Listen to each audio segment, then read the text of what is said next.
എടാ നീ ഇതൊന്നും ഇങ്ങനെ എടാ വാടാ എടാ നീ കുളത്തിലാണ് വരണേ. നമ്മൾ ശബരിമലക്കല്ല പോണേ, കൊടൈക്കനാലിൽ ടൂർ പോകുന്നതാണ്. വെയിറ്റ് ചെയ്ത് അതൊക്കെ നടക്കട്ടെ. നീ ദേഷ്യപ്പെടുത്തില്ലെങ്കിൽ മാത്രം ഞാനൊരു കാര്യം പറയാം.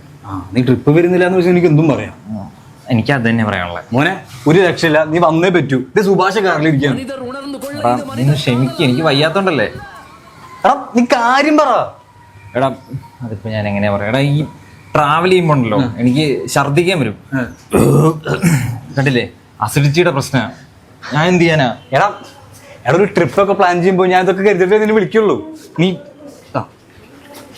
നീ ഇത് നോക്കിയേ, ഇത് കണ്ട അതിനുള്ള ഐറ്റംസ് ഒക്കെ നമ്മുടെ ഉണ്ട് മോനെ. ലീഫി ലൈഫിന്റെ അഷ്ടാമൃത വായു ഗുളിക, നെഞ്ചിരിച്ചൽ, ഗ്യാസ്, അസിഡിറ്റി തുടങ്ങിയ നിന്റെ വയറിന്റെ എല്ലാ പ്രശ്നങ്ങൾക്കും യൂസ്ഫുൾ ആണ്. പിന്നെ 100% ആയുർവേദിക് ആയതുകൊണ്ട് തന്നെ നിനക്ക് മറ്റ് സൈഡ് എഫക്ട്സ് ഒന്നും ഉണ്ടാവില്ല. പിന്നെ നീ ഇതും പറഞ്ഞ് ട്രിപ്പിന് വരാതിരിക്കണ്ട. വാ, ഇതൊക്കെ നേരത്തെ പറയണ്ടേ? ട്രിപ്പ്